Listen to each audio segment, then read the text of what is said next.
customers that you have to explain what the hell this is database, and they have no idea how this works. And especially if they never saw SQL before, they're super confused. And graph is something you can just draw on a whiteboard, and you can just say, okay, this links to this, so user will own an application, and this application has, I don't know, some stuff, and you can just link to it. And it's easy to think about, and they're just everywhere. Wherever you look, if you're at a conference, if you're at a faculty or whatever, you're just going to see some graphs lying around, and all that can be like easily transformed to a graph. So to give you a simple example, if you have a relational database, you would have a table of customers, you have a table of accounts, and because a customer can have multiple accounts and account can have multiple customers, you will need to have a table in between that will link Alice to their accounts. This can get pretty messy pretty fast, and this is basically how you get all the accounts of Alice. So you have to go to the intermediary table. Well, in Graph database, you just say Alice owns this account, and Alice owns that account, and Alice owns this account. So it's just a relationship from one node to another. Relationships can go from any node to any other node, and they can have anything on them. So it's literally anything. And you can consider this being used in like data centers when you have a lot of servers and you have to know which connects to where, where's the power redundancy, and then you can do all sort of stuff over there. Especially now that networks are getting really, really big. This is a cool thing. Amazon, in fact, uses this. You can do, like if you use Yelp, Foursquare, or anything like that, they use sort of this thing. So they know who you're friends with, and they know what they bought. So they can just traverse the graph and see, like, if that girl wants to buy the whatever that tree is. She knows that, like, the graph knows that her friend that, like, she knows bought this thing. So that recommendation is more valuable than any other. So, like, your friend bought this and he liked it, so it's probably good. And vice versa. So you can do a great recommendation engines on this. This is probably the most known one. If you use Facebook, the Facebook social graph used this, but they didn't use Neo4j, but some sort of graph. And they know just about everything. They disabled the feature now because it was so privacy concerning, but you saw, like, you could literally go to all your friends, what photos they liked, who liked those photos, and then just connect to random people. And it's all because of that, and it's really, really simple to program that. Graph just knows this shit. You can also use it for access management. If you have some sort of company with a different level of user access, and then you have some special Snowflake user who needs access to this one thing, but there's no role for that, you can just give him access just to that thing, and Graph will figure it out. So, okay, what's Neo4j? It's NoSQL. Like I said, you can put anything on it. The properties don't have to be defined. There's no schema. There's no anything. You just put whatever property to whatever. You can link to whatever. It's anything. It's open source.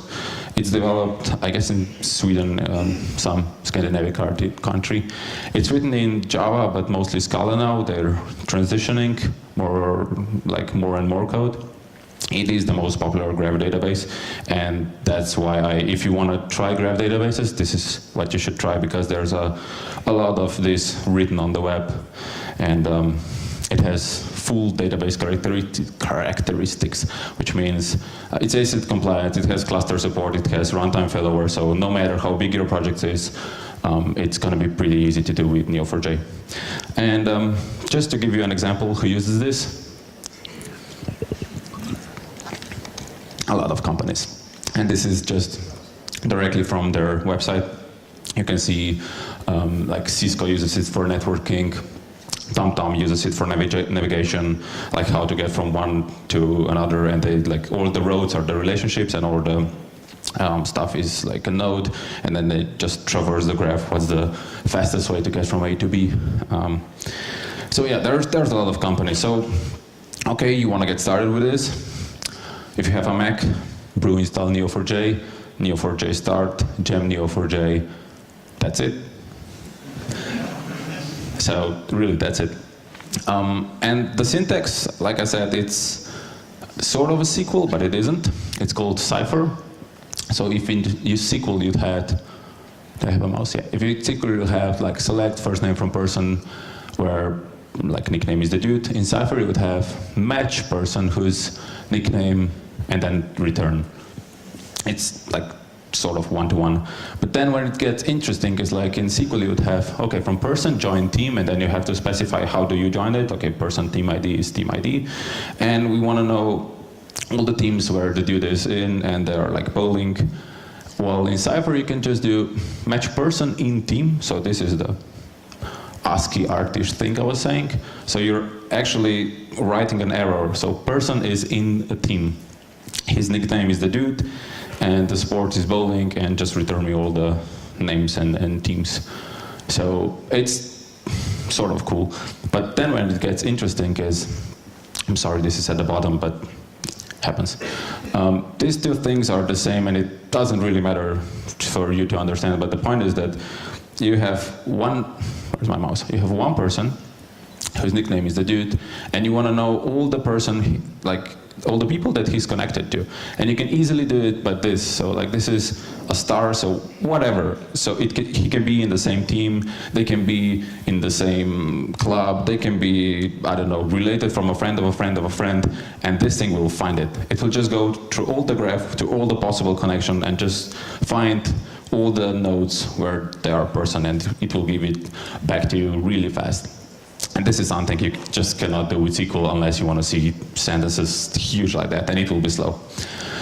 So you have no idea what I'm talking about, I know that, which is why I prepared the demo. Hopefully this will work.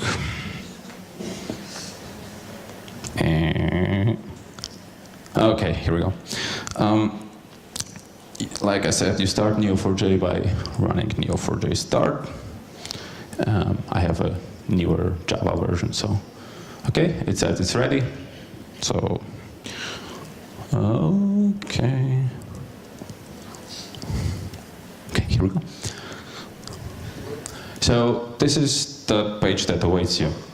I currently have loaded in movie graph database that they sort of provide. Like you see, it has labels actor, directors, movie, person, and user, and the relationships are X interacted, friend rated, root. These are just some of them. You can totally define your own and write to the graph.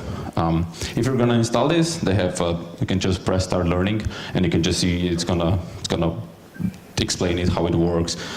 It's really friendly. The UI is really awesome. You can also like monitor the system, and you'll see that we have 70 megabytes of data worth of movies. So what does that mean? Let's just return some actors. So these are 25 actors I returned randomly. But okay, let's see how much we have. So we're gonna write match actor,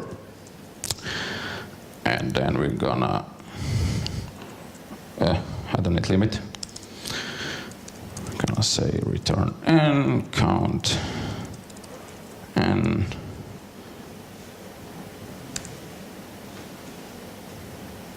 oh no, I shouldn't have. I have a lot of actors. I should just return the count. It's probably faster. Yeah, so we have almost 50,000 actors. So almost 50,000 actors. So that's a lot. Let's see some easy way. So let's just go for the same limit we had before, and let's just say, okay, what movies those actors played in. So we're just gonna say, okay, it has to have a relationship with the M, which is a movie. And we're gonna return and by the way, it doesn't matter if you write it in one line or if you write it in multiple lines, it doesn't care. So we're now get 25 actors and their movies, and this is taking a while. Why? What's going on? I don't know. Oh, okay, here we go. Okay, you see it better. So there's one actor, they acted in this, and now you see the magic of the relationship. So we have Francois directed it and also played in it. They all act in it. So these are just some, Indiana Jones is probably more known. And Steven Spielberg Okay, whoa, look, these are all the movies he directed. That's awesome. Do we like any of those? Minority Report, fuck yeah. Oh, by the way, if you double click on it, it just expands all the relationships that go into it. So we have the Minority Report here, and we see, I don't know, Tom Cruise. What did he write? Oh, a lot of movies. So we have a lot of movies. Anyway, you can do this all fucking day. This is just so fun. Just click, click, click. It's amazing. One more. Okay. Which one? War of the Worlds. You see, this is an interesting thing. We had Steven Spielberg, and we clicked on Minority Report, but the system automatically saw that they both were in the War of the Worlds as well.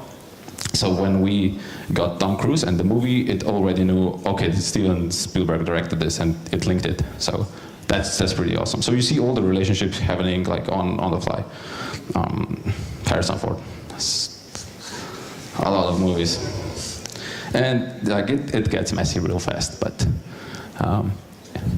so this is the power of the graph. Everything is connected. You have arrows, so Harrison acts in this. There's probably some movies he directed, and then would be like directed stuff instead of acted in. Yeah, okay.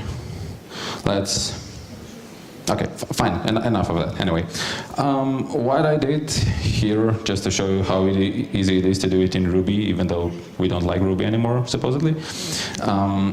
I wrote some sort of script for the importing from GitHub. Now, I wanted to run it here to get the freshest data possible, but unfortunately, the wireless didn't allow me to do that, so we're gonna go with the old version. I have to stop Neo4j first. So I'm gonna replace the actual database under Neo4j. So let's rename this to GitHub Graph. So underneath all it's just files like everywhere. But okay, let's start again. And now if we go back here and refresh, we will see that we no longer have any movie stuff. We have organization, repository, and user, and the types are follows, fork, member, and owns. You already know where this is going. So the thing is, I took some of the members of our Ruby user group, which is me and two of my friends, and Zach is also a member of our user group, I don't know why. And I took some of the popular names, so Tenderlove, Mads, THH, and all of the speakers I could find on GitHub that are here today. And I imported them, I imported their followers, their followings, or the repositories they owned, and the organizations. So let me see. Can you read that? Yeah. So this is a GitHub stuff, so we connect to GitHub to get the access, and we import user. This is very similar to Active Record if you work with that. So you have user find or create by login, and if we don't have the user, or if we do have, doesn't matter. Let's just rewrite all the data because this is just for this conference. That doesn't have to be a production code. What From GitHub does is actually just a thing on a user that maps the data from GitHub to our model. And while we're at it, we have a user that has these properties. So we connect the login name, which is Babatso in Bojdarska, Photo in my case. We have their name, a blog if they have it, location, email, and then we have followings. So who did they follow? This has many relationship out, so I can follow many users, and you can also traverse it. So if I have many out, that means I also have many into myself. So I can just go by this, like on the same relationship, you can also go back. So if someone follows me in, I can also go back. So who is following me in, as you'll see later. Everyone has many repositories and is in organizations. Organization is simple. We have login, description, URL, and exactly the same from GitHub. I just upgrade the description, and the same for repository. Cool thing about repository, what I do is, from GitHub you have a data if the repository is a fork, and if it is, I go and fetch the source as well. So if someone forked my project, I could just go, and I see it's a fork, I'll just go up, who's the owner, and import that project as well. So I have some sort of knowing who forked me and like which repositories forked the most. So enough of the Ruby code. Let's just see. I'm going to paste it in and explain it later. So we are looking for all the organizations that has members, and we're going to count the organizations with the most members. So this is not of all GitHub. This is in my repository. Now this doesn't say much, so that you also have a row view. And you can see that most people I imported are in Rails.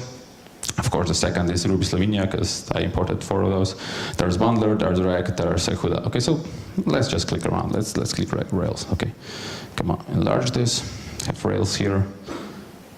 Okay, so you see Rails owns a couple of repositories. So they have Rails, of course, you have RubyC something, Ruby CoffeeScript.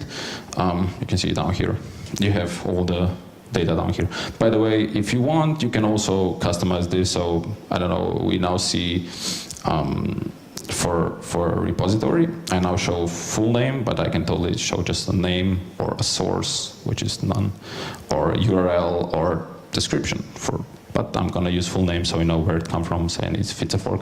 We have, okay, DHH, hi, and it will say, sorry, too many neighbors. Because so much people follow him, it's impossible for this, like, JavaScript just says, fuck it, I'm not doing that. Mislow maybe? No, he as well. These are popular people, right?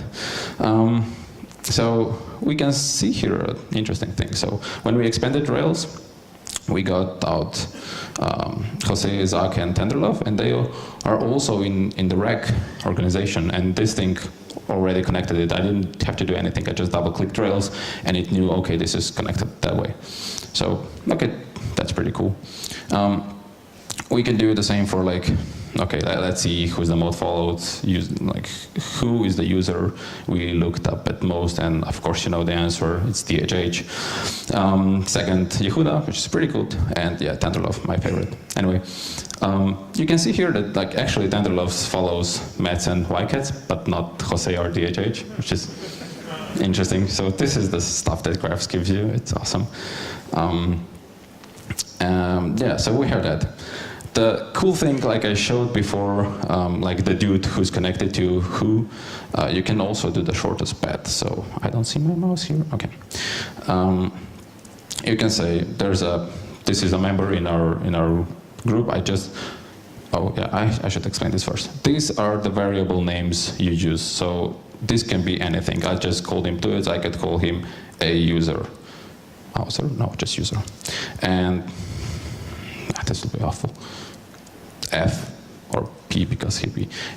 No, we have P down there. Oh, PT, fuck it. So it's a variable name, and you say it has to be a user whose login is to it. So this is sort of like a where. And what's cool about it, you can also write it as a where. So this is a shorthand for a where. Instead of writing pt user and then say where user.login or where pt.login is to it, you can just say it is a shorthand syntax.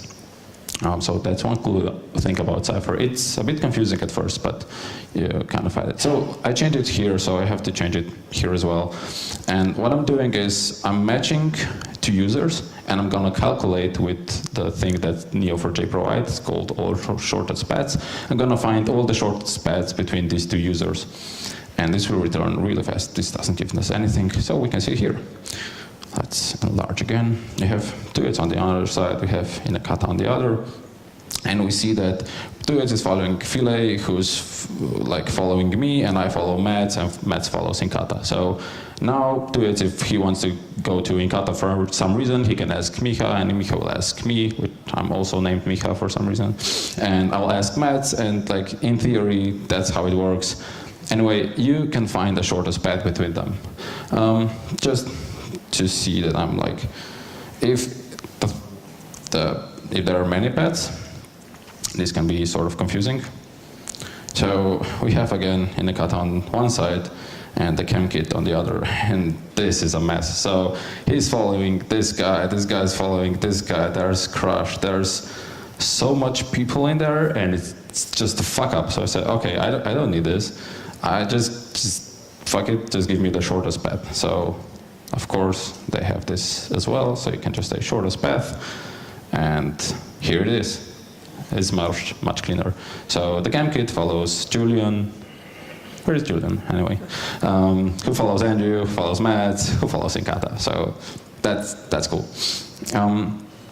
So, okay, I said I imported all the forks. So let's see who forked Rails. So this was quite simple. You say, match all repositories whose full name is Rails, which is just one, and give me all the fork relationship out of it.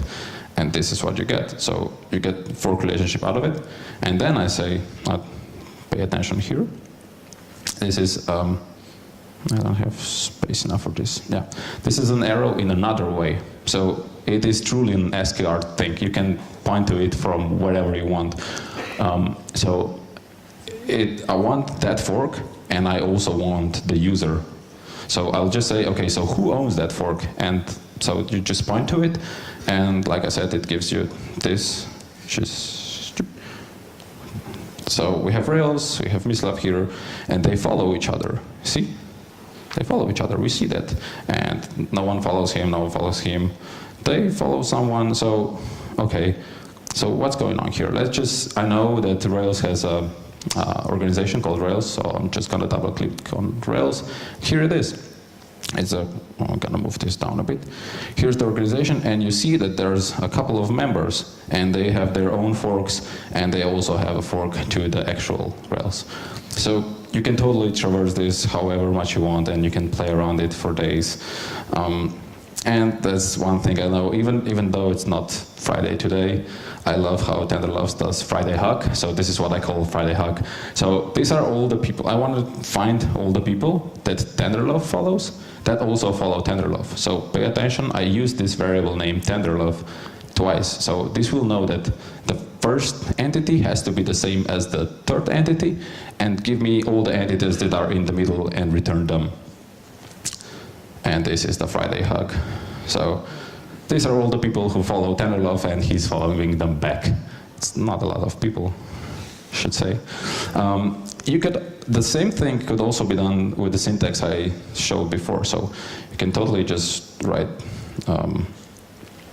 so we'll have him in the middle. So we'll say, okay, give me all the people. So this is again the same, F. Sorry, this is going a bit confusing. I know, I'm confused myself. So we have now the arrows in the middle. So we have an F on the both sides. So this has to be the same. Like you can see here, this has to be the same, and it has to go to Tenderlove. So, and sure enough, we have no rows because I did something. Oh yeah, idiot. Tenderlove has to follow them as well. So here we go. So it's the same F as we had before. So this knows that this is one entity. So this is a variable name. You can also specify that it has to be a user, but there is no other thing in this particular case. But you could be specific. You could be as specific as you want to be. And like I said, this is a shorthand, so I can totally delete that. And okay, it's going to be user.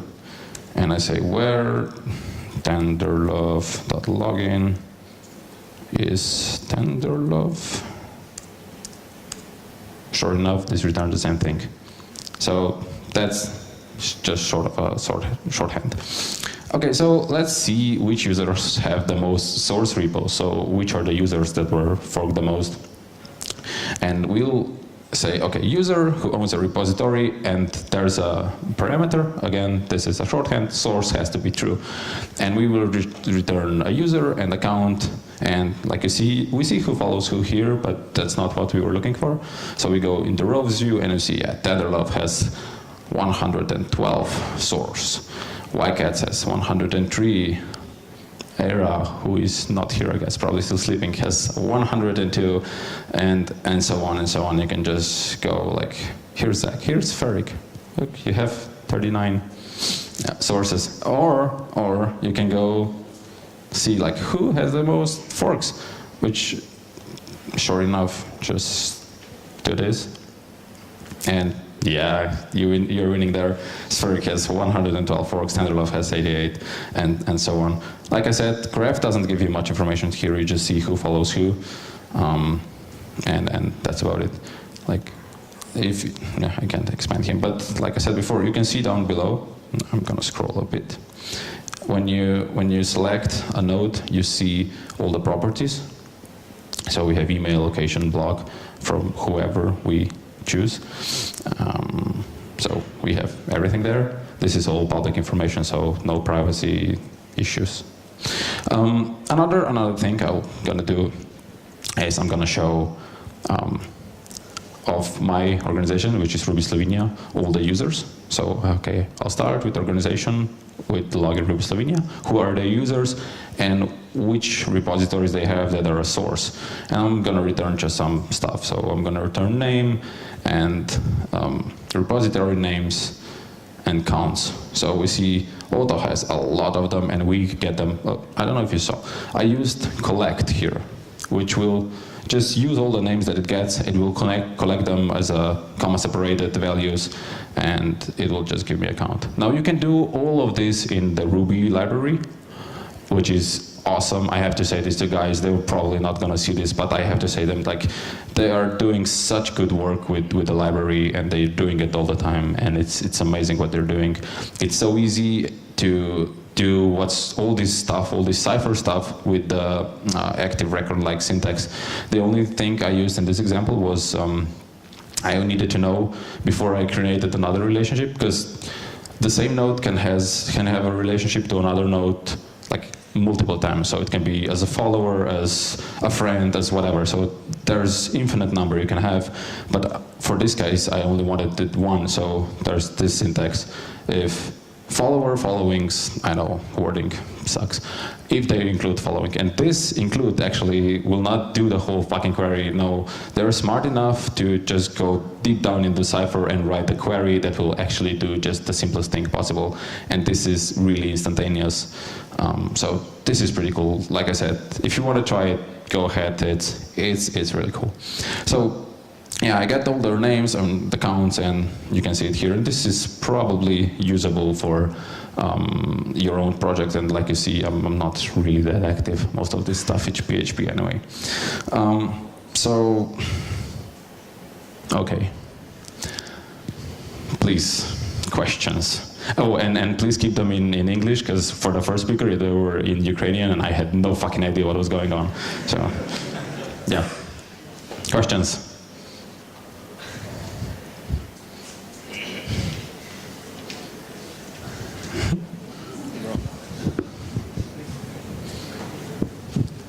Hello, thank you for your speech. The question is, I just browsing how I can import data from my RDBMS into the Neo4j. And like what I'm browsing is a better way to move the data into CSV format and import from it. Yeah, and we should do it by like scripting, not by some visual system. Is there some visual system? There is, and you can also write it in Ruby. Thanks for the question, by the way. You can also write it in Ruby, and it will be convoluted, it will work, but the thing is the CSV stuff is implemented in Java itself, and it's super, super fast. So, although I would not recommend just moving from your relationship database to this, there are use cases for this, and there are use cases for relationship databases that just forward notice.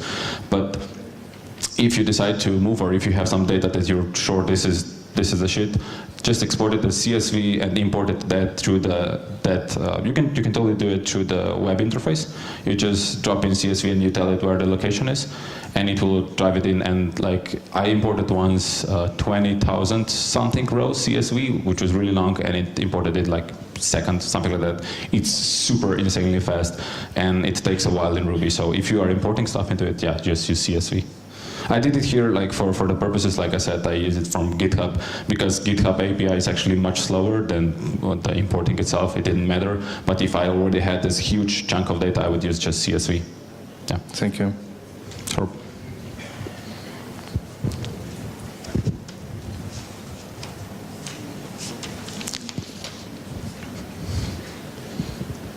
So my question is, everybody likes relational databases and things like that. So when would you exactly use Neo4j? What are the best cases? I'm not sure I would agree that everybody likes relationship databases. If that were true, Mongo would not exist, Redis would not exist, all the cool stuff would not exist. I'm pretty sure it can be abused the same way as Mongo can be abused, which is now like people have all this data that's not connected and they realize, oh, this is relationship database, like this is relationship data, that this is connected, we need to migrate, which is what usually happens when using Mongo. But there are use cases for Mongo, there are use cases for this. I would say that the best use case for this is that if you have some stuff that can be connected to multiple things. So if you just don't have just users follows users, but you have user can follow someone, can have a repository, can have a fork, can have some like long shit like that. There's a lot of stuff, and you know that you'll have to traverse this. So if you know that you will, or if you just want to find who friends of friends are, if you're building next LinkedIn, for example, and you want to know, like they suggest, oh, this is second, this is third in your GraphL, that's Graph database. So they know how many hops away is the second person. Oh, so if you have to do any sort of that data, so if you have to traverse the graph, if you have some sort of data that you need, that like a simple join won't do. So if you see code all over your repo that has really long SQL for the stuff that you want to do, or even worse, a lot of SQL statements, and then you just connect them in Ruby, which is slow and convoluted, and you shouldn't do that. That's probably the case for Graph database. I'm not from Neo here. I'm not saying Neo4j is the shit, but Graph databases are in many cases. So for me, it gives me the best of both worlds. So I can get NoSQL stuff, and I can also relate to it somewhere, especially for the small stuff that you still don't know what the end project is, how it's going to look, and you want to play around. It's so easy to just create a relationship, much easier than to, oh, will this be has many true, or will be has many to one, or will be has many too many, and I'll have to think about it. Just create a relationship and figure it out later. Okay, so as a simple rules, if you have a lot of joins in your queries, you should probably use... Yeah, I guess. Okay, yes. Or if you just want to play around. I really suggest to just play around. You saw it's really easy. Just brew install it, and the gem is awesome. They're writing new documentation right now. It's good as it is, but it's getting better. I really suggest to just play around with it, and like you saw, when you click on the bubbles and just stuff explodes and you see who directed where, who's played where, it's awesome. Any more questions? That's all. Third one. I think it's last question. Okay. Hi, what about the performance of this database? I mean, limit of request, limit of data, size, etc. I have had, like I said, a pretty big table in this.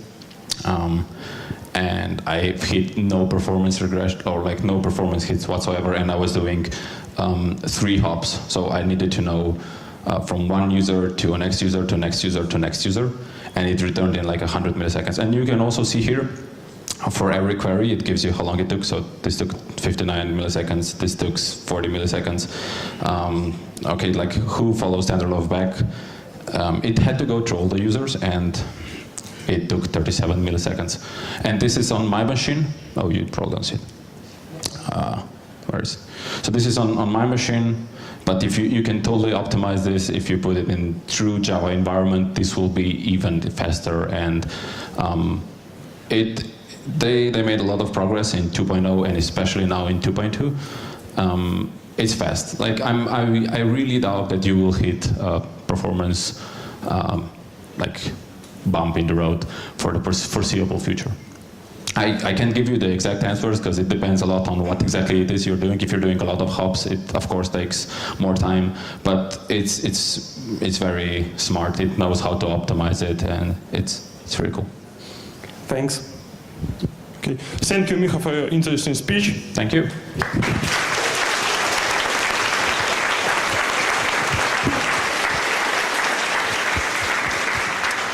Okay, and we will go lunch. Oh. Да, и в 2 часа собираемся здесь. If you have any questions. Oh, by the way, you can get stickers of Ruby Slovenia. I totally forgot to mention it.